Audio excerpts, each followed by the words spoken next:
यह कहानी मेरे गांव की है। वह गांव जहां नदी की मीठी लहरों और पहाड़ों की ठंडी हवाओं में हर रोज नई आशाएं पलती हैं। यह जगह शांति और सादगी का प्रतीक थी, जहां सब एक दूसरे को अच्छे से जानते थे। लेकिन उस एक घटना ने गांव के हर दिल में एक डर और अनकहे सवाल छोड़ दिए थे। मेरे गांव में एक मछुआरा था, राम सिंह। वह एक साधारण सा आदमी था जिसकी जिंदगी केवल नदी और मछलियों के बीच बसी हुई थी। वह अकेला था और उसका कोई परिवार नहीं था। अपनी रोजमर्रा की जिंदगी में वह हर सुबह अपनी नाव लेकर नदी में जाता और घंटों मछलियां पकड़ता। गांव के लोग उसे अच्छे से जानते थे, लेकिन उसके बारे में कुछ बातों का हमेशा ही रहस्य बना रहा। राम सिंह की आदत थी, वह कभी भी देर से घर नहीं लौटता था। सुबह जब वह घर से निकलता तो उसकी नाव नदी में तैरती रहती और शाम होते होते वह घर वापस लौट आता। लेकिन एक दिन कुछ ऐसा हुआ जो किसी ने नहीं सोचा था।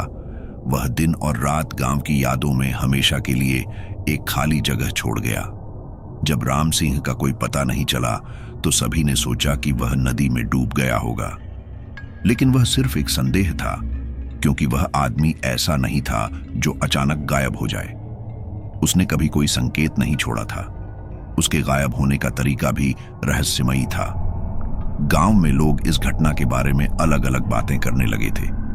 कुछ लोग कहते थे कि शायद वह नदी के तल में समा गया था, लेकिन जो बातें सबसे अजीब थीं, वे बुजुर्गों की थीं। गांव के सबसे पुराने आदमी बाबूजी ने एक दिन हमें यह कहानी सुनाई, जिसे सुनते ही मेरी हड्डियां भी ठंडी हो गईं। बाबूजी ने कहा, यह नदी बहुत पुरानी है, इससे जुड़ी एक कब्रों की कहानी है। कभी बहुत समय पहले कुछ लोग गायब हो गए थे। किसी ने उन लोगों को नदी में डूबने की बात कही, लेकिन किसी ने यह भी कहा कि नदी की गहराई में कुछ और था। बाबूजी की आवाज में एक भय था जो मेरे भीतर गहराई तक चला गया। वह भी एक असाधारण डर था जो मुझसे कुछ छुपा रहा था। राम सिंह की गायबगी ने गांव में एक अजीब सा खौफ भर दिया। कुछ लोग कह रहे थे कि शायद वह किसी आपत्ति के कारण गायब हो गया हो, लेकिन मुझे लगता था कि यह कुछ और था। वह आदमी जो हमेशा नदी के पानी से चिपका रहता था, ऐसा अचानक गायब कैसे हो सकता था? मैंने फैसला किया कि मुझे इस रहस्य का पता लगाना होगा।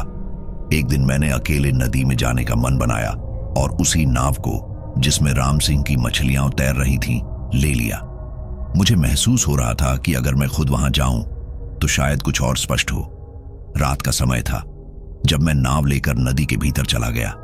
नदी की शांत सतह पर चांद की रोशनी पड़ रही थी और चारों ओर एक खामोशी थी। नदी की लहरें जैसे किसी रहस्य को समेटे हुए थीं। जितना मैं आगे बढ़ा उतना ही मुझे महसूस हुआ कि कुछ ठीक नहीं है। उस रात मुझे जो दिखाई दिया वह मेरा दिल तोड़ने वाला था। मुझे सामने एक पुरानी नाव दिखाई दी, राम सिंह की नाव, लेकिन वह अकेली थी, उसमें कोई मछली नहीं थी। अचानक मेरे कानों में एक आवाज आई, मुझे ढूंढो। वह आवाज किसी इंसान की नहीं, बल्कि एक खोई हुई आत्मा की आवाज लग रही थी। मैंने नाव को तेजी से घुमाया और किनारे की ओर बढ़ने लगा, लेकिन उस आवाज ने मुझे रोक लिया और मुझे लगा जैसे वह नदी का हिस्सा बन चुकी हो। वह रात मेरे लिए एक बुरा सपना साबित हुई। जब मैंने राम सिंह की नाव को देखा और सुनने के बाद वह रहस्यमयी आवाज, तो मुझे ऐसा लगा जैसे मैं किसी दूसरे दुनिया में कदम रख चुका हूं। मैंने खुद को यकीन दिलाने की कोशिश की कि यह सब बस मेरा भ्रम था, लेकिन दिल के किसी कोने में मुझे पता था कि यह सिर्फ भ्रम नहीं था, यह कुछ और था, कुछ बहुत भयानक, जो धीरे धीरे मेरे सामने आ रहा था। अगले दिन जब सुबह का उजाला हुआ तो मैंने गांव के बुजुर्गों से उस दिन की घटना के बारे में और जानकारी हासिल करने की कोशिश की। मैं जानता था कि उस रात मैंने जो अनुभव किया था वह सिर्फ एक शुरुआत थी। बाबूजी ने कहा था कि यह नदी बहुत पुरानी है और इसका इतिहास भी अजीब है। कुछ लोग कहते थे कि इस नदी में एक खतरनाक जलाशय है, जहां से एक बार कोई निकला तो वह कभी वापस नहीं आता। मगर मुझे लगा कि यह सब सिर्फ कथाएं हैं। किसी रहस्यमयी शक्ति का आभास करना या कोई भूत प्रेत की बात करना, यह सब लोग डर के मारे अपनी कल्पनाएं जोड़ देते हैं।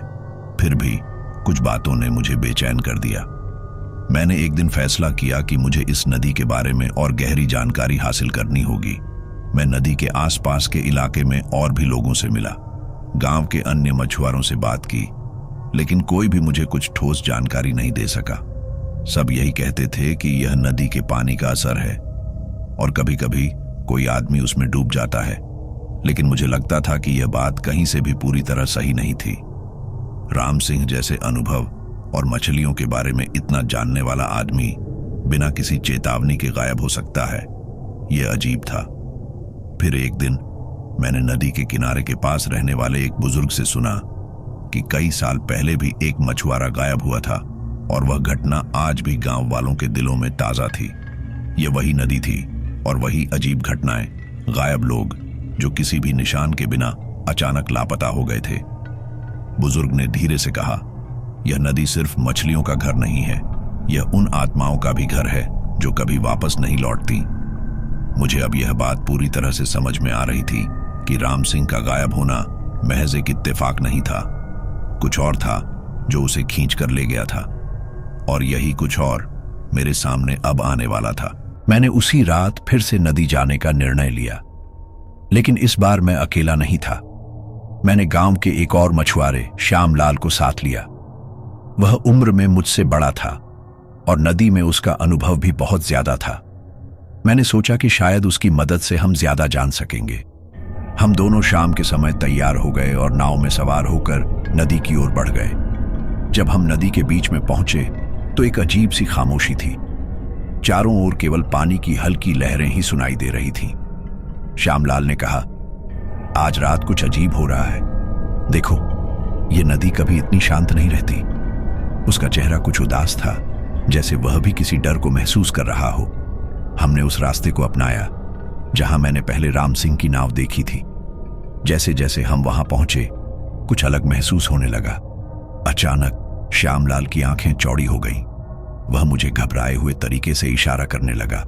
मैंने उसकी आंखों के रास्ते देखा और फिर मेरी आंखों के सामने वह दृश्य आया जो मैं आज तक कभी नहीं भूल पाऊंगा। राम सिंह की नाव वही थी, लेकिन इस बार कुछ और था। नाव के पास का पानी घना और गहरा लग रहा था। पानी में हलचल थी, जैसे कुछ तैर रहा हो, लेकिन मैं कुछ देख नहीं पा रहा था। फिर अचानक नाव से एक अस्पष्ट आवाज आई जो श्यामलाल के शरीर को कांपने पर मजबूर कर दी। मुझे मदद चाहिए। वह आवाज बहुत धीमी और डरावनी थी। मुझे लगा कि वह बस मेरे मन का डर था, लेकिन श्यामलाल के चेहरे से मुझे स्पष्ट हो गया कि वह भी वही सुन चुका था।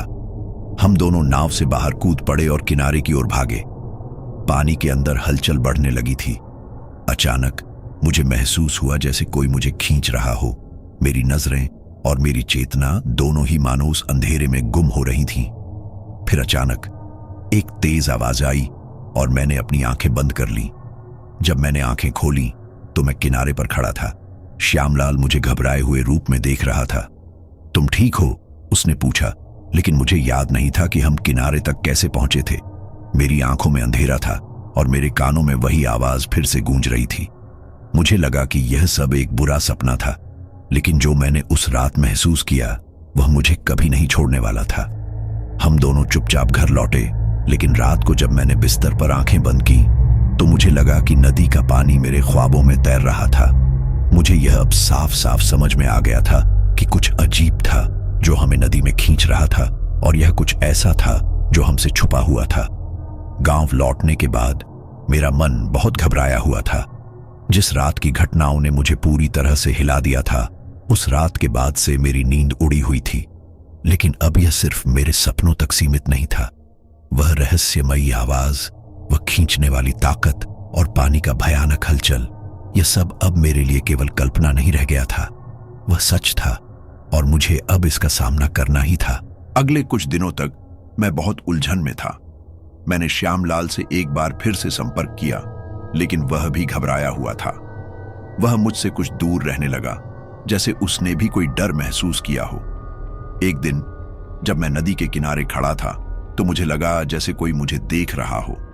मैं चारों ओर नजर घुमाकर उस असहजता को दूर करने की कोशिश करता, लेकिन फिर वह घबराहट मेरी आंखों में भर गई। यह अब सिर्फ डर का आभास नहीं था, यह कुछ और था, कुछ बहुत ज्यादा असहज, कुछ जो दूर से आ रहा था। मैंने नदी के पास के इलाके में कुछ और लोग खोजे और उनसे बातें की। किसी ने मुझे यह बताया कि नदी के पास उस इलाके में एक पुरानी नाव मिली थी। वह नाव बिल्कुल वैसी ही थी जैसी राम सिंह की नाव थी। लोग कहते थे कि इस नाव में एक रूह का वास है जो उस जगह के पुराने इतिहास से जुड़ी हुई थी। पहले इस नाव का इस्तेमाल मछुआरों के द्वारा किया जाता था, लेकिन फिर एक दिन यह रहस्यमय तरीके से गायब हो गई थी। बाद में कुछ लोगों ने इसे नदी के पास देखा, लेकिन किसी ने भी इसके बारे में ठीक से जानकारी नहीं दी थी। मेरे दिमाग में अब एक सवाल था, क्या यह नाव राम सिंह की नाव से जुड़ी हुई थी? क्या उसके गायब होने का कारण वही रहस्यमयी ताकत थी जो इस नाव से जुड़ी हुई थी? मैंने तय किया कि अब मुझे और आगे बढ़कर इस रहस्य को सुलझाना होगा। मैं अकेले ही नदी के किनारे एक बार फिर से गया और उस पुराने स्थान पर पहुंचा जहां मैंने राम सिंह की नाव देखी थी। इस बार वहां कुछ और भी था। पानी में हलचल थी, लेकिन यह हलचल किसी मछली की नहीं थी। यह कुछ और था, कुछ जो गहरे पानी से बाहर आ रहा था। मेरी दिल की धड़कन तेज हो गई थी। फिर अचानक से मैं वह आवाज फिर से सुनने लगा। मुझे मदद चाहिए। यह आवाज बहुत कमजोर और खौफनाक थी। इस बार यह आवाज राम सिंह की नहीं, बल्कि कुछ और थी। एक ऐसी आवाज जो मेरे दिल में एक गहरी खौफ की लहर दौड़ गई। जैसे ही मैंने उसकी ओर देखा, मुझे वह परछाई दिखाई दी। वह परछाई पानी में धीरे धीरे तैरती हुई मेरे पास आ रही थी। मेरी आंखें पूरी तरह से फैल गईं और मुझे ऐसा लगा जैसे मेरा दिल मुंह में आ गया हो। मैंने देखा कि पानी के ऊपर एक तैरता हुआ हाथ निकल रहा था। वह हाथ बुरी तरह से सूखा हुआ था और उसमें किसी की मांसपेशियां नहीं थीं, बल्कि एक सड़ी हुई त्वचा की परत चिपकी हुई थी। मेरा दिल बुरी तरह से धड़कने लगा और मेरे हाथ पांव थरथराने लगे। तभी मुझे वह परछाई पूरी तरह से सामने दिखी। यह एक मरी हुई मछुआरे की आकृति थी, लेकिन इसका चेहरा ऐसा था जो मैंने कभी नहीं देखा था। उसकी आंखें एकदम सफेद और खाली थीं और वह पानी में डूबने जैसी एक भयानक स्थिति में थी। यह किसी जिंदा इंसान की तरह नहीं लग रहा था, बल्कि यह एक मरी हुई आत्मा थी जो मुझे खींचने की कोशिश कर रही थी। मेरे भीतर भय का एक समंदर उमड़ आया। मैं हड़बड़ाते हुए नाव में कूद पड़ा और किनारे की ओर दौड़ पड़ा। मेरी सांसें तेज हो रही थीं और मेरे पैर भारी हो गए थे, लेकिन फिर भी मुझे ऐसा लगा जैसे कुछ मुझे खींच रहा हो, कुछ जो मुझे वापस पानी में खींच ले जाएगा। शुक्र है मैं जल्दी ही किनारे पर पहुंचा, लेकिन जब मैंने अपनी आंखें खोलीं और देखा तो मुझे महसूस हुआ कि वह परछाई अभी भी मेरे पास थी। वह अब मेरे भीतर समाई हुई थी, मेरे विचारों में, मेरे ख्वाबों में। मैं भागकर घर लौटा, लेकिन रात को मुझे वह आकृति फिर से नजर आई, मेरे बिस्तर के पास।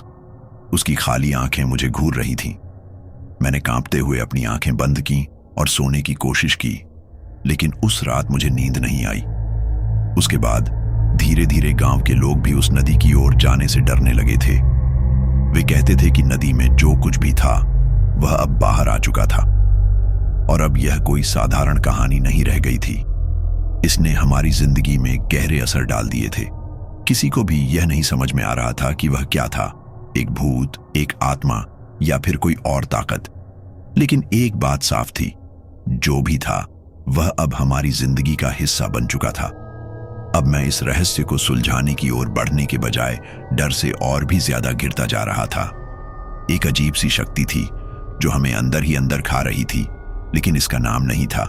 यह एक अनजाना डर था जो धीरे धीरे हमारे दिलों में समा रहा था। अगली सुबह मैं पूरी तरह से टूट चुका था।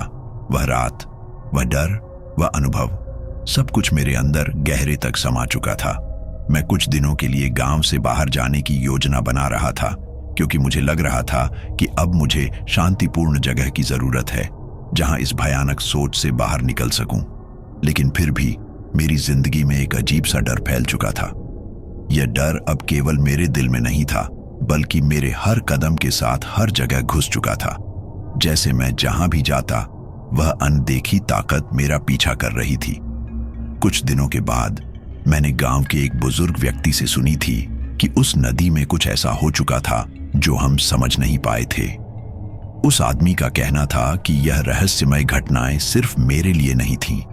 कई साल पहले कुछ और मछुआरों के साथ भी ऐसी ही घटनाएं हुई थीं, लेकिन वे लोग चुप रहे और डर के मारे कुछ नहीं कह पाए। वे लोग भी गायब हो गए थे, जैसे राम सिंह बुजुर्ग ने मुझे चेतावनी दी, तुम जितना इससे दूर रहोगे उतना ही बेहतर रहेगा। यह नदी, यह पानी कुछ ऐसा है जो इंसान की समझ से बाहर है, इसे समझने की कोशिश मत करना। लेकिन उस दिन के बाद मेरा डर और भी ज्यादा बढ़ गया। मैंने तय किया कि अब मैं इस रहस्य का पूरी तरह से खुलासा करूंगा, भले ही इसका क्या परिणाम हो। मैं एक बार फिर नदी के पास गया, लेकिन इस बार मैंने पहले जैसा साहस महसूस नहीं किया। अब मुझे पूरी तरह से एहसास हो गया था कि यह कुछ अजीब था। एक ऐसी शक्ति थी जो इन पानी में छिपी हुई थी। जैसे ही मैं नदी के पास पहुंचा, मुझे कुछ अजीब सा महसूस हुआ, जैसे पानी की लहरें किसी से बात कर रही थी। मैंने आंखें मूंद कर थोड़ी देर सुना, लेकिन कुछ भी स्पष्ट नहीं हुआ। फिर अचानक से एक तेज आवाज आई, मुझे देखो। यह आवाज इतनी जोर से आई कि मैं डर से कांपने लगा। मैं मोड़कर देखता हूं और वहां मुझे वही परछाई दिखती है, वह मरी हुई आकृति जो पानी में तैर रही थी। वह पहले की तरह अब भी मुझे खींचने की कोशिश कर रही थी, लेकिन इस बार वह ज्यादा करीब आ चुकी थी। मुझे लग रहा था कि वह कुछ कहना चाहती थी, लेकिन मैं डर से बर्फ की तरह जमा हुआ था। फिर वह आकृति मेरे सामने एक कदम और बढ़ी और मेरी आंखों में घूरने लगी। मैं उसके चेहरे को अब अच्छे से देख पा रहा था। उसकी आंखें सफेद हो चुकी थीं और उसके चेहरे पर सूजन थी, जैसे वह कई सालों से पानी में डूबी हुई हो। उसका शरीर भी अब पूरी तरह से सड़ा गला हुआ था और वह बिल्कुल किसी मरी हुई आत्मा की तरह लग रहा था। तुम हमें नहीं बचा सकते। यह आवाज फिर से आई, इस बार और भी तेज और तीव्र हो गई थी। जैसे ही वह बोल रही थी, मुझे लगा जैसे वह मुझे अपनी ओर खींच रही थी। मैं धीरे धीरे अपनी स्थिति से बाहर निकलने की कोशिश करता हूं, लेकिन मेरी टांगें बिल्कुल जकड़ी हुई सी हो गईं, जैसे मैं किसी गहरे दलदल में फंसा हुआ हूं। अचानक मुझे महसूस हुआ कि कुछ और भी हो रहा था। पानी की लहरों ने एक अजीब हलचल पैदा की, मानो जैसे पानी खुद उठकर मुझ पर टूट पड़ने वाला हो। मुझे अब पूरा यकीन हो गया था कि यह कोई साधारण घटना नहीं थी। यह कुछ और था, एक खौफनाक ताकत थी जो इंसान को अपनी जकड़ में खींचने की कोशिश कर रही थी। मैं जानता था कि अगर मैंने पलटकर भागने की कोशिश की तो मुझे वह ताकत पकड़ लेगी। लेकिन फिर अचानक से एक और आवाज सुनाई दी। यह आवाज बिल्कुल अलग थी, जैसे किसी और की मदद की पुकार हो। मैंने चौकस होकर उस आवाज की ओर ध्यान दिया। देखो, पीछे। यह आवाज बहुत कमजोर थी, लेकिन इसमें कुछ था जो मुझे अपनी ओर खींचने की कोशिश कर रहा था। मैंने मुड़कर देखा, लेकिन मेरी आंखों के सामने कुछ और था। यह एक और आदमी था, लेकिन वह कोई आम इंसान नहीं था। उसकी आंखें बिल्कुल खाली थीं और उसका चेहरा पूरी तरह से पत्थर आ गया था। उसके शरीर से खून रिस रहा था, जैसे वह मर चुका हो। यह तुम्हारी मदद नहीं कर सकता, वह आदमी बुरी तरह से हंसी के साथ बोला। उसकी हंसी इतनी खौफनाक थी कि मेरे रोंगटे खड़े हो गए। मुझे अब पूरा यकीन हो चुका था कि वह व्यक्ति राम सिंह था। वह बिल्कुल वैसा ही दिख रहा था जैसे मैंने उसे आखिरी बार नदी में देखा था, सड़ा गला, मृत और रहस्यमय। फिर अचानक वह सब कुछ तेजी से बदलने लगा। वह आदमी मुझे अपनी तरफ खींचने की कोशिश करता है और मैं डर के मारे जोर जोर से चिल्लाने लगता हूं। जैसे ही मैं चिल्लाता हूं, मुझे लगा कि अब कुछ और होने वाला है। मैं हड़बड़ाते हुए भागता हूं और जैसे ही मैं किनारे की ओर दौड़ता हूं, मुझे एक जबरदस्त धक्का लगता है। यह धक्का इतना जोरदार था कि मैं गिर पड़ा और नदी के किनारे खींचने लगा। जैसे ही मैंने देखा, वह आदमी और वह आत्मा मेरे पास आ रहे थे और मुझे पूरा यकीन हो गया कि मेरी जान अब खतरे में थी। सिर्फ कुछ ही सेकंड्स के भीतर मुझे महसूस हुआ कि वह रहस्यमयी ताकत मुझे पूरी तरह से घेर चुकी थी। मेरा दिल बुरी तरह से धड़क रहा था और मुझे कुछ भी समझ में नहीं आ रहा था। यह सब बहुत तेजी से घटित हुआ था। फिर अचानक से एक ठंडी हवा ने मुझे घेर लिया और मुझे चुपचाप खींच लिया। वह भयानक खिंचाव महसूस हो रहा था, जैसे कोई मुझे अंदर खींचने की कोशिश कर रहा हो। मैंने आखिरी बार चिल्लाने की कोशिश की, लेकिन मेरी आवाज गले में ही फंस गई। जब मुझे होश आया तो मैं पाया कि मैं पूरी तरह से अकेला था। लेकिन फिर जब मैंने आंखें खोली तो मैंने महसूस किया कि कोई और नहीं था और सब कुछ सामान्य दिख रहा था। लेकिन यह सिर्फ मेरे लिए एक भ्रम था, क्योंकि अब मेरी जिंदगी में कुछ ऐसा था जो पहले कभी नहीं था। उस नदी ने मुझे अपनी गिरफ्त में ले लिया था और अब मैं उस भूतिया ताकत का हिस्सा बन चुका था। मैं जब होश में आया तो मेरी स्थिति बिल्कुल भिन्न थी। मुझे ऐसा लगा जैसे मैं किसी और दुनिया में चला गया हूं। आसपास की हवा में अजीब सी खामोशी थी, जैसे समय रुक गया हो। पानी की लहरें अब शांत हो चुकी थीं और आसपास का वातावरण बिल्कुल सन्नाटा था, लेकिन यह सन्नाटा डरावना था। मैं अब महसूस कर रहा था कि मुझे इस जगह से कभी बाहर नहीं निकलने दिया जाएगा। मेरे सामने वह नदी थी, वही जलाशय जहां पर राम सिंह और उसके जैसे कई लोग गायब हो गए थे। लेकिन अब यह नदी मुझे डराने की बजाय कुछ और ही एहसास दे रही थी। ये एक अजीब सी बर्फीली ठंडक थी जो मेरे शरीर में समा रही थी। मुझे लगता था कि यह नदी अब मेरी आत्मा को निगलने की तैयारी कर रही थी। मेरे अंदर का डर अब पूरी तरह से हावी हो चुका था। मैं नहीं जानता था कि क्या हो रहा है, लेकिन मुझे यह समझ में आ गया था कि यह सब कुछ एक चाल थी। यह नदी, यह पानी, यह वातावरण, सभी कुछ मुझे इस जाल में फंसा रहा था और मैं अब इस जाल से बाहर नहीं निकल सकता था। तभी अचानक मेरे सामने एक और शांति भरी आवाज आई। ये वही आवाज थी जो मैंने पहले सुनी थी, लेकिन अब ये और भी पास आ चुकी थी।